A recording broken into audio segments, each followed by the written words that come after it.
confiné à la classe, qu'il a écrit dans un cahier, à partir du moment où il ferme, ça ne le regarde plus. Et ça, ce n'est pas notre métier. Notre métier, c'est des gens qui ont ce savoir et qui sont capables de transporter ce savoir pour l'amener, pour améliorer notre vie. C'est de la même façon, je peux continuer encore une fois. Tous les jours. Si nos étudiants, si nos enfants étaient bien formés, aucun ne serait capable de prendre du thé autour d'une flaque pleine de microbes et de moustiques.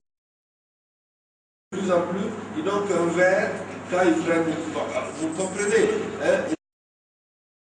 Bon, j'en sais rien. Mais ils ne devraient pas faire ça si notre enseignement était perçu comme un élément nous permettant d'améliorer la vie concrète. C'est ce que je veux dire essentiellement. Donc nous-mêmes, ce que nous apprenons, nous devons... Vous savez, quand j'étais petit, dans les villages, l'instituteur, quand il n'y avait pas de dispensaire, l'instituteur c'était le dispensaire, c'était l'infirmier. Parce que il enseignait, on enseignait à l'époque quelque chose qu'on appelait... comment on appelait ça déjà? Hygiène. On enseigne l'hygiène, mais dans le cadre de les sciences de la vie, on appelait quelque chose. Il y avait un nom même avant sciences naturelles. Sciences d'observation, voilà, quelque chose comme ça. Mais c'était vraiment des sciences d'observation. Et l'instituteur dans le village, c'était lui qui était chargé chaque année de relever pendant la saison de pluie. Il y avait les instituteurs, même quand ils n'étaient pas originaires de l'endroit, tous n'étaient pas autorisés à voyager pendant les vacances. Il y en a au moins un, le directeur et son adjoint qui étaient obligés, l'un de rester. Ils devaient relever chaque fois, quand il pleuvait, le jour de la pluie, la date de la pluie, la quantité de pluie relevée. Il y avait des données qui étaient disponibles. La pluviométrie, le vent, par exemple, je n'ai jamais vu de tempête de sable avant, jamais. Mais je suis sûr qu'aucun instituteur ne l'a relevé. Je me demande même si la météo, s'ils l'ont relevé, c'est juste par acquis professionnel. Mais aucun ne se posera de problème. Vous ne verrez pas un débat aujourd'hui à la télévision. Mon Dieu, il y a une tempête de sable là-bas. Mais c'est très grave. Ça signifie quelque chose. Mais ça va nous échapper. Personne ne le relèvera. Alors qu'on devrait saisir cette opportunité pour faire un grand dégât. Ceux qui n'étaient pas convaincus devaient savoir que le climat est en train de changer. Il y a eu une tempête de sable sur Bamako hier. Ça veut dire quoi? On explique aux gens quel doit désormais être le reflet de chacun. Nous pensons que l'histoire, une crise s'achève et le monde revient toujours à sa place. Ce n'est pas vrai. Une crise, c'est toujours quelque chose qui montre que ce qui se passait ne fonctionne plus. Maintenant, en tant qu'être humain et surtout en tant que détenteur de savoir, notre rôle, c'est de faire qu'on sorte toujours par la bonne porte. Mais là aussi, on ne sortira pas par la bonne porte. On sortira parce qu'on va nous jeter dans un sens. On ne cherchera pas à maîtriser ce qui se passe. Et c'est une crise grave. Mais aussi grave que la guerre du Nord, que tout ce que vous pouvez penser. Et c'est encore plus grave parce que nous ne pouvons rien contre la nature en tant que telle. Mais si nous en prenons conscience, avec le savoir que nous avons, nous pouvons organiser un certain nombre de choses. C'est en ce sens que je ne me fatiguerai jamais de répéter constamment notre rôle, les fondamentaux de notre tâche d'enseignant, et pourquoi nous devons, le pourquoi de tout ce que nous devons faire. Il faut que nous en soyons conscients en permanence. Si nous ne le faisons pas, nous ne pouvons pas faire notre tâche. Donc hier, nous avons commencé à voir comment on fait les leçons modernes. On va revenir là-dessus tout à l'heure. Avant d'aller sur les leçons, avant de continuer, je vais vous montrer ce qu'on va discuter un peu après les leçons, les cours modèles, c'est l'évaluation.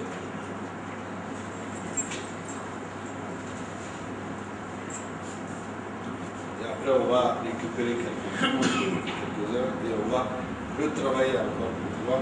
Et ça va donner du travail. Vous allez voir comment on va construire.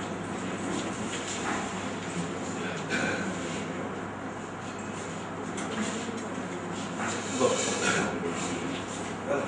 Je vais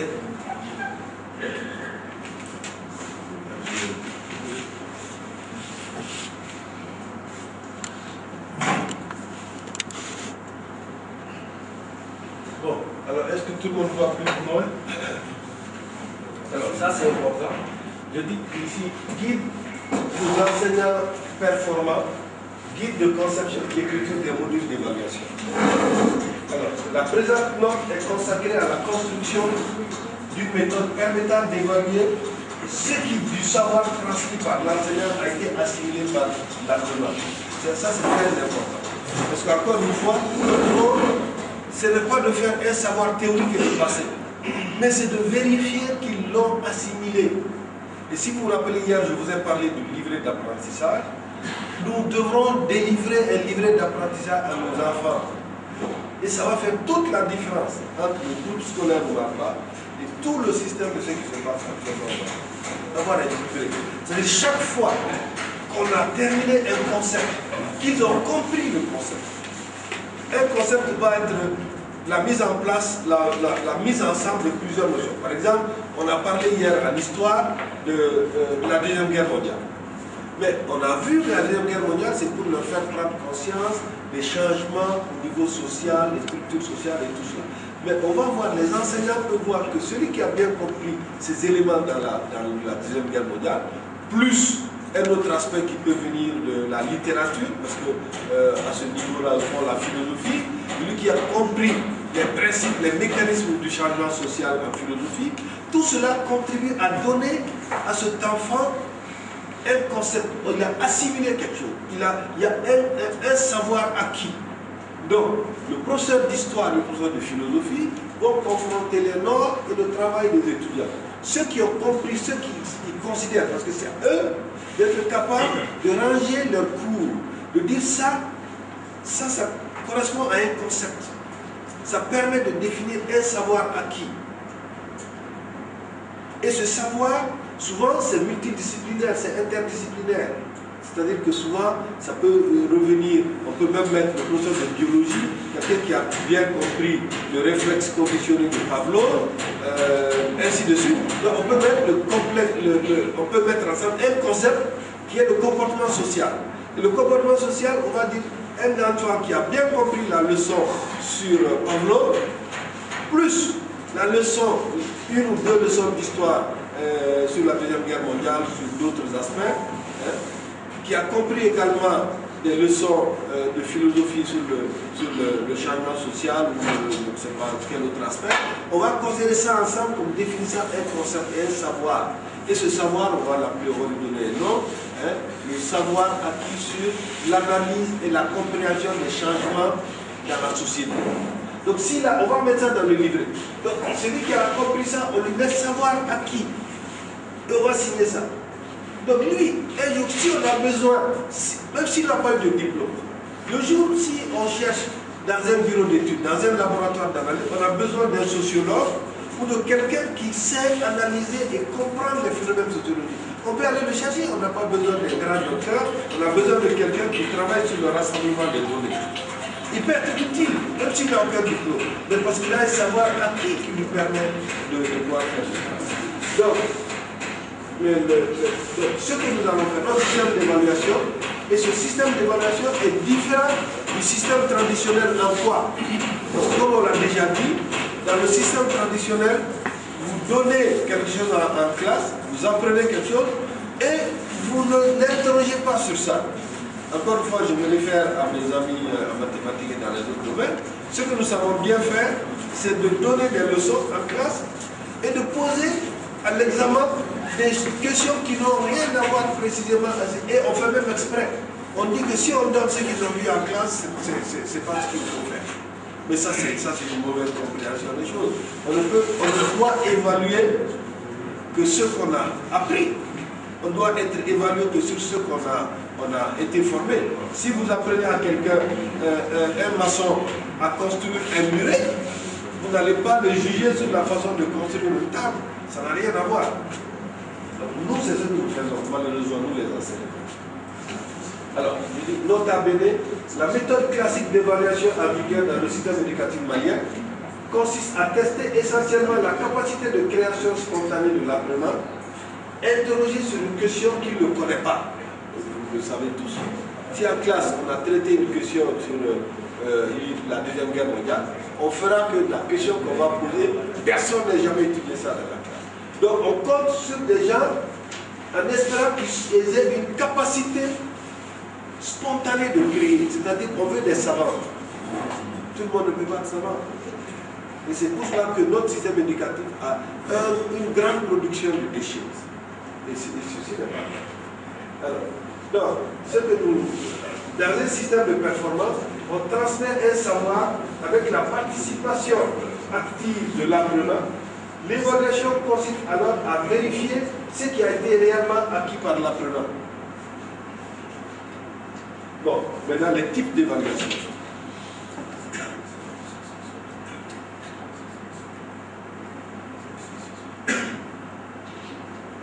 Bon, on va retrouver un peu ce que j'avais expliqué. Les document-based questions. Ce sont des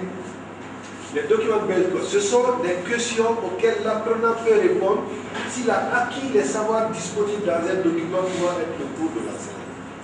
On les a vus hier. C'est des questions que vous allez poser avec des verbes. Hein? Décrire le mécanisme ou les causes de la Deuxième Guerre mondiale. Hein? Décrire les mécanismes de la division cellulaire. Ou décrire les phases de la division cellulaire. Résoudre l'équation x plus 1 égale 0 en justifiant ainsi de suite. Donc vous voyez, il faut faire des phrases. Et c'est valable dans tout le... Ou en chimie, expliquer ou décrire le mécanisme de la composition de l'eau à partir de l'hydrogène et de l'oxygène. Voilà, j'ai dit une phrase et il faut qu'il m'explique, qu'il réponde à la question en prenant le verbe. Bon, maintenant, première l'étude de DBQ. Les questions à choix multiple, multiple choice questions en anglais, et en français que vous appelez les questions à choix multiple, les QCM. Ce sont des devoirs composés d'une série de questions pour lesquelles des choix multiples sont proposés. Un savoir du sujet permet de faire le bon choix. Si on ne connaît pas le sujet, on ne peut pas faire le bon choix. Alors, 3. Rédaction d'un dossier. C'est la partie recherche. Hein? C'est la partie qui permet de constituer la leçon elle-même par les enfants. Il s'agit d'un travail d'exploration, de recherche et souvent dans son fondissement qu'écrit l'apprenant en répondant à une question thématique. Une évaluation.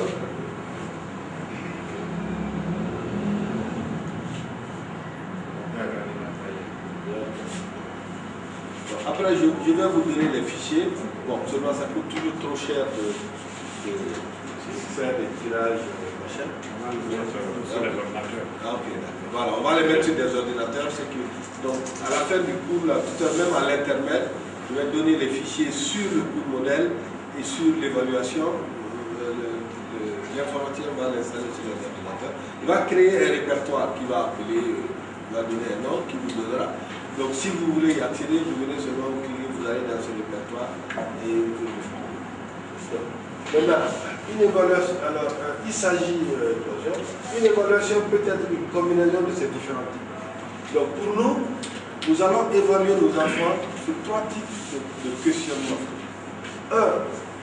Le plus simple, ce sont les QCM, les questions à choix multiples, qu'on a vu qui permettent de savoir que les enfants ont bien compris, par exemple, les mots-clés qu'on a définis. Et les DBQ permettent de bien saisir que les enfants ont compris les idées clés. Les idées clés qui permettent d'avancer dans la leçon et qui permettent de comprendre ce dont il s'agit. On a mis hier 5 ou 6 concernant la Deuxième Guerre mondiale. Il faut être capable de comprendre.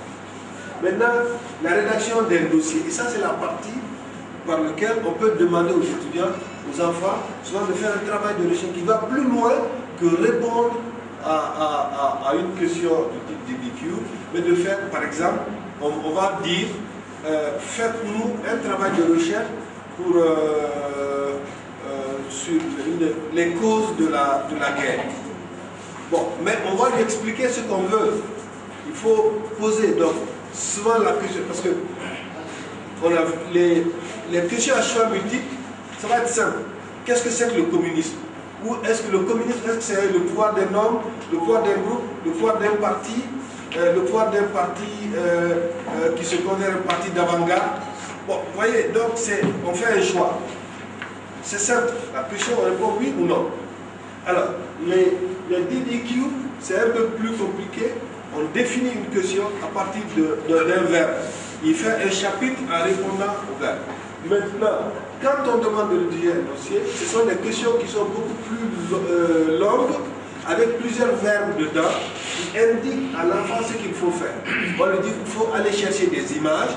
Par exemple, on va lui dire de répondre à ce type d'argumenter, de présenter les différentes causes de la Deuxième Guerre mondiale, en présentant les images. Donc, on va aller chercher des images et en présentant aussi des articles de la presse à l'époque. Par exemple, vous verrez, s'il va prendre des articles de la presse au moment de la crise de 1929, on verra là-dedans qu'il y a des gens qui se sont suicidés. Et c'est très connu, il y a des gens qui sont jetés par les fenêtres du 20e étage, parce que vraiment, ils ont été ruinés en un instant. Donc, pour montrer, parce que si on parle de la crise, on dit, oh, il n'y avait pas d'argent, les gens sont plus pauvres, ça ne permet pas aux gens de comprendre. Mais si on donne une chronique de la vie de l'époque, historiquement, ça permet de comprendre réellement l'acuité du problème tel qu'il s'est posé. Donc, un travail de recherche ici va être, l'enseignant va constituer les questions, parce que c'est à lui, le travail commence par nous.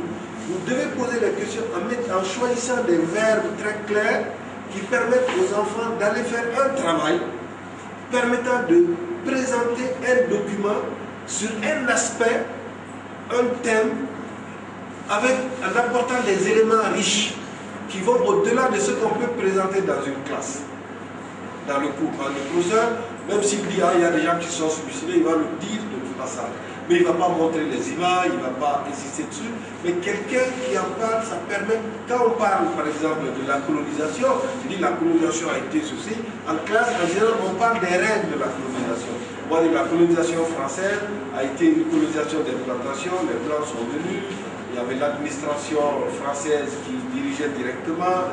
Mais on ne dira pas dans le détail que pour payer l'impôt, celui qui ne paye pas l'impôt, nos vieux, on allait les asseoir sur la thermicière au soleil, la main sur la tête pour ne pas se gratter. Enfin, voyez-vous, mais quelqu'un qui fait des recherches peut venir avec des chroniques de l'époque pour que les gens comprennent bien. Parce que nos enfants, souvent, ils ne saisissent pas le sens. Par exemple, moi, je vous donne encore un exemple. Il y a une fille aux États-Unis, une Malienne, qui m'a appelé un jour parce que j'avais fait un petit papier sur l'indépendance.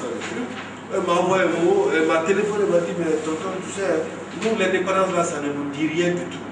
L'hymne national, ça ne nous dit rien. Le drapeau malien, ça ne nous dit rien. J'ai dit, mais c'est très grave, ça c'est la faute des enseignants.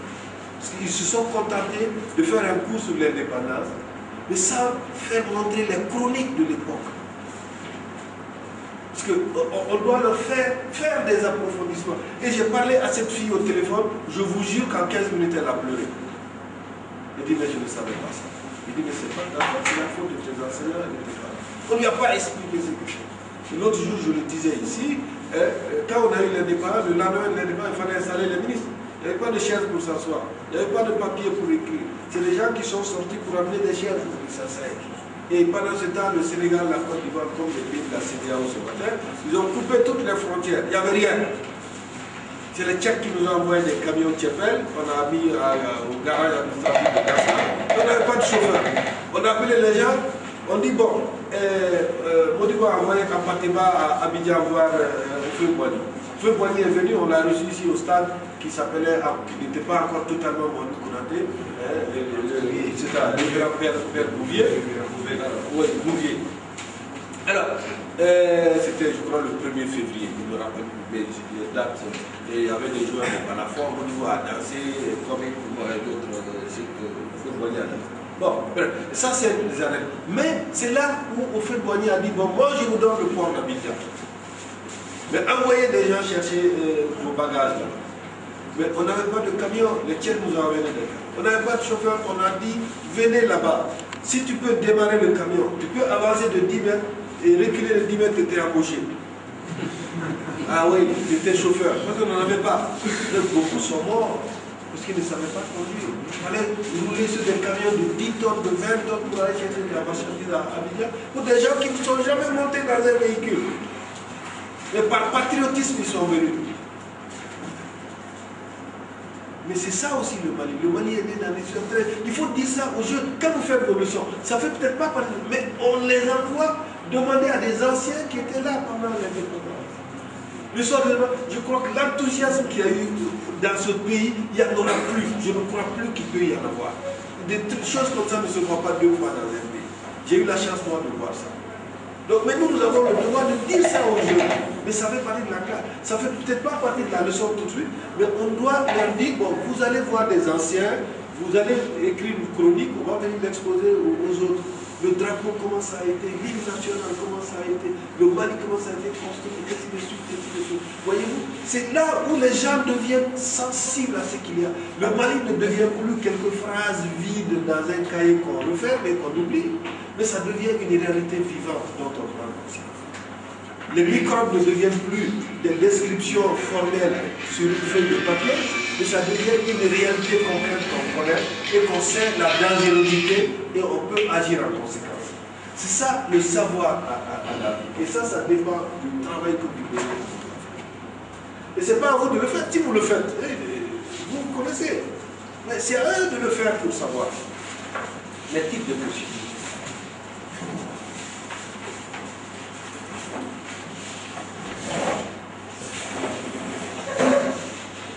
Alors, l'expérience montre que de nombreux élèves font de mauvais devoirs parce qu'ayant mal compris des questions mal formulées. Une pédagogie de performance doit poser des questions très claires. On ne peut pas, je suis sûr que dans chacune de nos classes, au moins 10% des enfants qui ne réussissent pas parce qu'ils ne comprennent pas les questions. Soit parce qu'ils ne comprennent pas bien le français, soit parce que la question n'est pas bien formulée, ou soit les deux.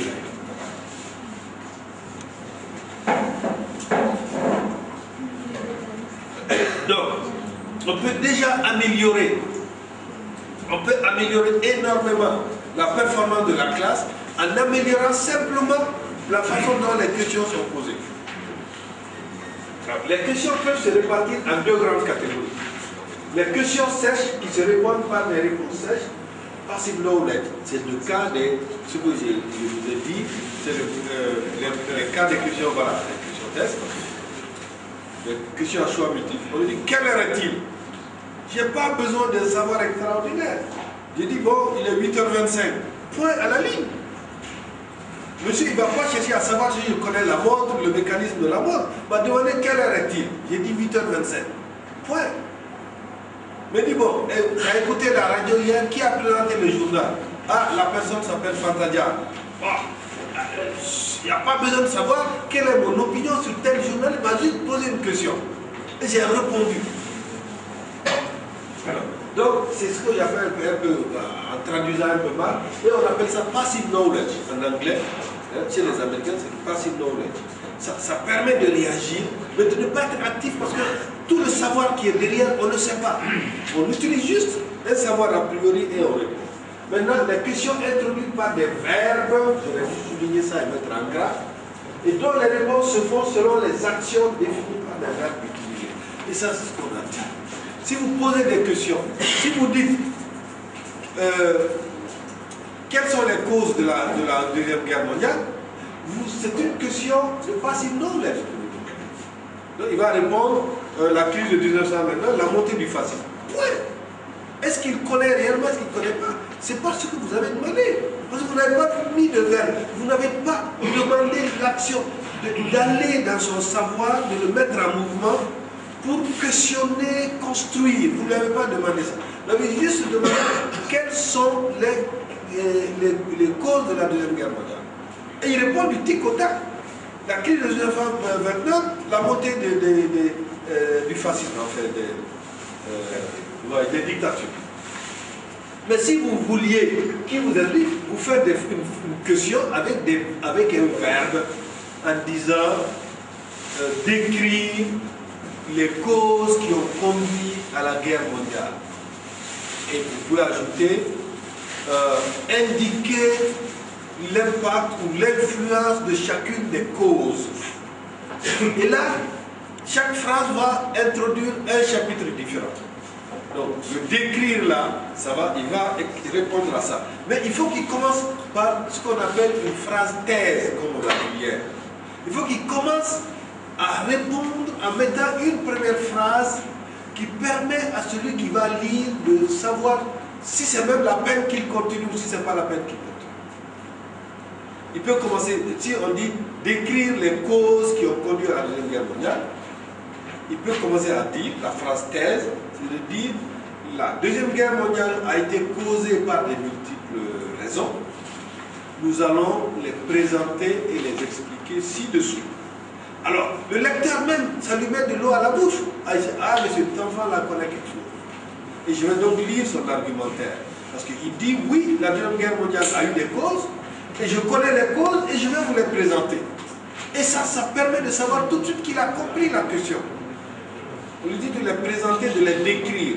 Il dit, oui, je connais ces causes-là, et je vais vous les présenter, vous les décrire. Et ça, il nous dit déjà qu'il a compris la question. Donc, on a envie de continuer. Bon, alors, donc c'est pour ça que les questions posées, les verbes sont extrêmement importants. Mais s'il n'y a pas de verbe, comme on dit, quelles sont les causes de la Deuxième Guerre mondiale, vous n'avez rien demandé. Donc, il va se trouver dans le cas de passif noble. Vous n'avez pas demandé de mettre en lumière le savoir.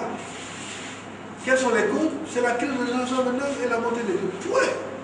Il n'a pas besoin de monter son savoir. Bon, maintenant, exemple de type de question. Bon, par exemple, en histoire, il ne savait même pas que... Bon, par exemple, je prends quelques exemples. En histoire, si on dit quelle est la date d'indépendance du Mali, ça c'est du passive knowledge. La réponse de l'enfant, ça va être le 22 septembre 1960, point à la ligne.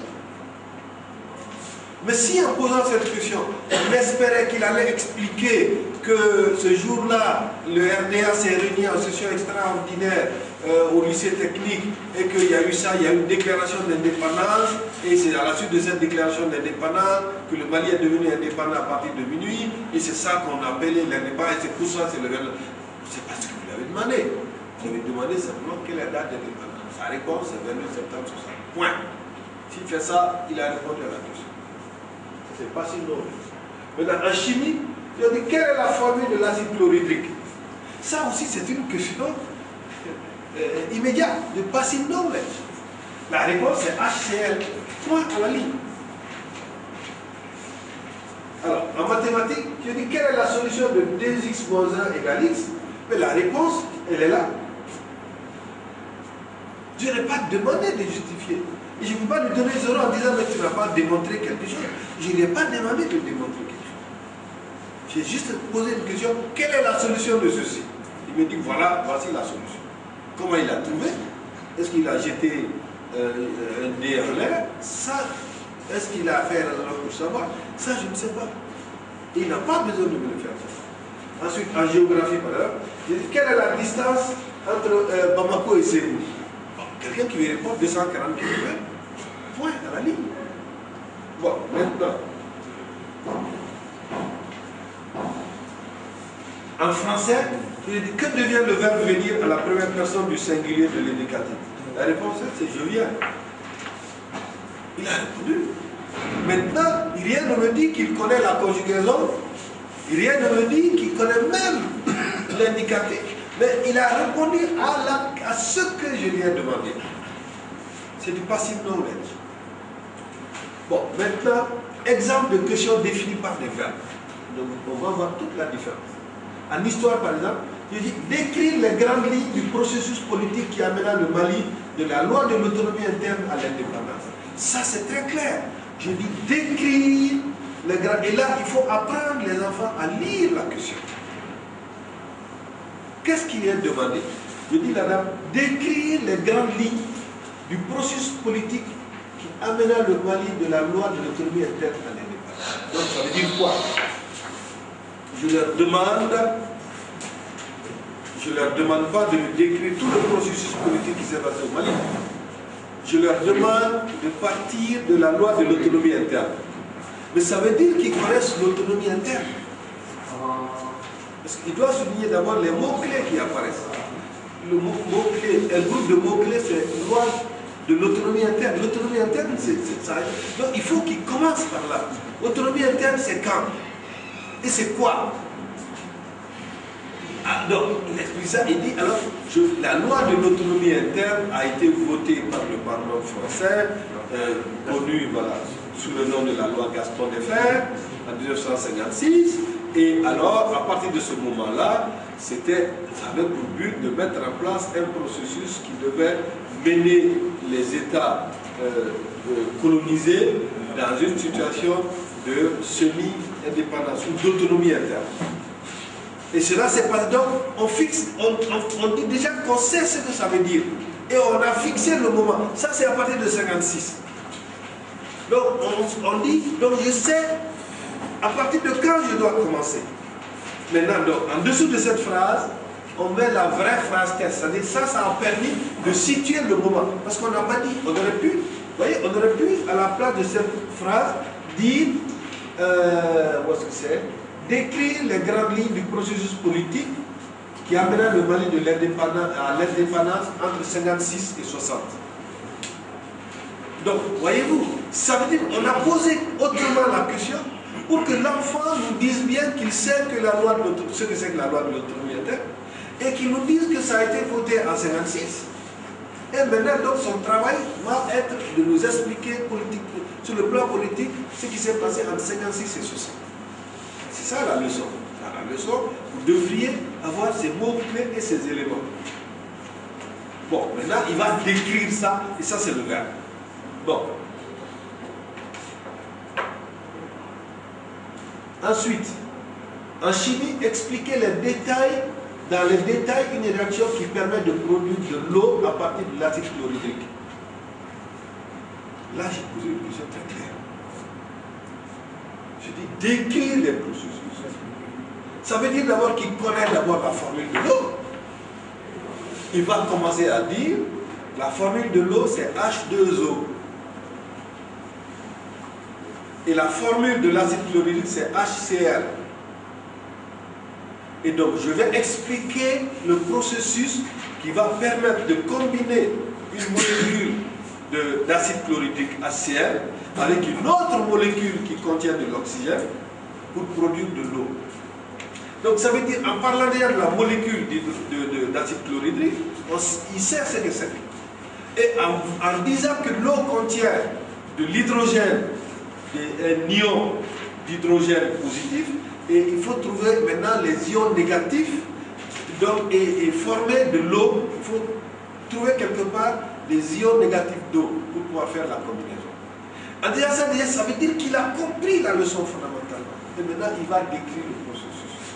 Donc, il va prendre HCl, il va trouver quelque chose, et là, ça pourra nous aider, parce que HCl, c'est de l'acide. Il pourra même nous rappeler quelque chose, les professeurs de physique qui sont éligibles à ça. Acide plus base égale eau plus quelque chose. C'est plus eau. Voyez-vous? Oui, ma tête est encore un peu, ça tient encore un peu, et de tout si longtemps. Donc vous voyez, donc, il peut même vous rappeler ça. Dire acide, donc comme HCl c'est de l'acide, je vais obtenir de l'eau. Je sais que la combinaison en chimie qui nous amène ça, c'est que l'acide se combine à de la base pour donner du sel et de l'eau. Mais cet enfant a tout compris. Et il m'explique alors, la base que je vais chercher avec HCl, c'est une base qui va faire intervenir. Maintenant, il a une multitude de bases. Il suffit qu'il y ait de l'oxygène. Et il m'explique, et il a le choix. Celui-là peut choisir telle base, celui-là peut choisir telle autre base, c'est pas la même chose. Mais qui m'explique, et non, la quantité d'eau, comme vous le savez, dépendra des moles pour obtenir. Et là, ça va être le petit calcul mathématique qu'il fait pour nous montrer pourquoi, s'il y a 2 moles d'eau, 4 moles d'eau, en fonction de la base qu'il a choisie. Alors, vous voyez, ça c'est... Et là, un enfant qui a fait ça, il a compris. Mais ça dépend de la façon dont il pose la question. Bon. Ensuite, en mathématiques, résoudre en expliquant la méthode utilisée l'équation x carré moins 2x plus 1 égale 2. C'est une équation quadratique, c'est une équation du second degré. C'est une équation du second degré. Pour la résoudre, je vais, la méthode que je vais utiliser, je vais calculer le discriminant, hein, et delta égale B2 moins 4AC, et je calcule ça. S'il est 0, il y a une racine double. S'il est positif, il y a deux racines différentes. S'il est négatif, il n'y a pas de solution. Donc je calcule delta, je trouve donc x1 égale, x2 égale. Et il a compris, il a répondu à la question. Ensuite, en géographie, décrire un itinéraire allant de Bamako à Ségou en nommant les villes intermédiaires, en déduire une distance du parcours. Donc il va répondre en deux parties. Parce que décrire un itinéraire allant de Bamako à Ségou, je peux choisir d'aller par Sigasso. Parce que je n'ai pas imposé. Il me dit, bon, je vais Bamako, Bougouni, Sigasso, Mopti, on m'a laissé le choix. Maintenant, l'enseignant peut dire, mais lui, il a l'esprit tordu. Mais ça, c'est autre chose. C'est une façon de répondre à la question. Parce que je peux dire Bamako, Fana, Ségou. Ça, c'est un choix. C'est peut-être le plus court. Mais je n'ai pas dit de me trouver le plus court chemin de Bamako à Ségou. Je dis, trouve un itinéraire qui va de Bamako à Ségou et en déduit une distance de Bamako à Ségou. Si quelqu'un dit librement, moi j'ai choisi d'aller par Bougouni et Sigasso, et Mopti, avant d'arriver à Ségou, il est libre de le faire, il va m'en déduire une distance de Bamako à Ségou. Voyez-vous? Bon, donc voilà. Et en français, si je dis écrire en 3 phrases, une histoire où les verbes venir, apprendre, manger, dormir sont utilisés au passé simple. Je dis écrire en 3 phrases. Donc, écrire en 3 phrases. Je dis écrire 3 phrases dans lesquelles les verbes qui sont ici interviennent, mais au passé simple. C'est très clair. Bon, ensuite, voici les types de questions, les liens entre les types d'évaluation et les types de questions. En général, les questions à choix multiples se composent de questions sèches appelant des réponses simples. C'est ce que je vous expliquais. Alors, quand le passif non correspond à des questions à choix multiples. Quel est le nom de votre voisin? Ah, il s'appelle Demba Diallo. Point. Est-ce qu'il le connaît bien, il ne le connaît pas bien, ça c'est autre chose. Mais il a répondu, c'était une question simple, il a répondu tout ça. Alors, donc, maintenant, et les DBQ, les questions plus compliquées, sont introduites par des questions structurées par des verbes. C'est ce qu'on a dit depuis le premier jour. Ces questions se répondent sous la forme d'une rédaction organisée en chapitres. La réponse à une DBQ débute par une phrase thèse, c'est ce qu'on a dit.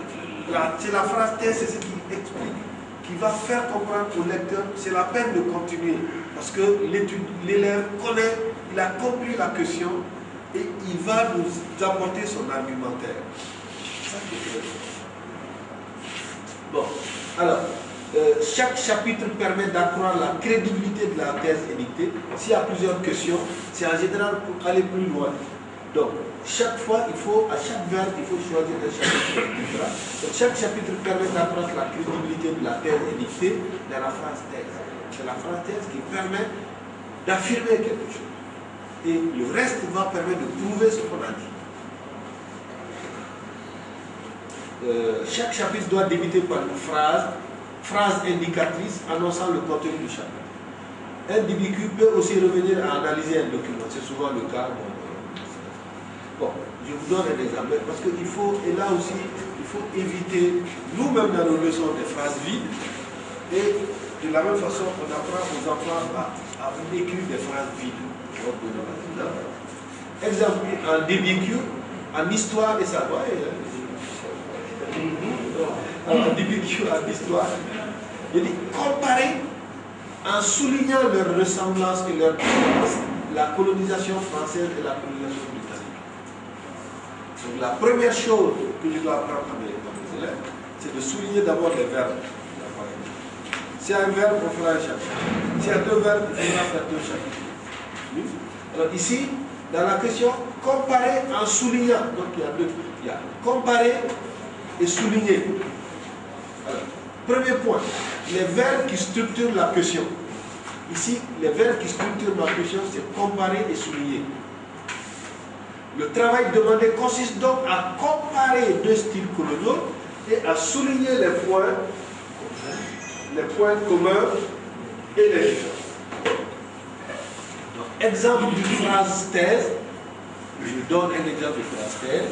Les colonisations britanniques et françaises présentent beaucoup de similarités et beaucoup de différences. Si on met ça, attention, cette phrase est mauvaise du fait qu'elle est une phrase vague et vide.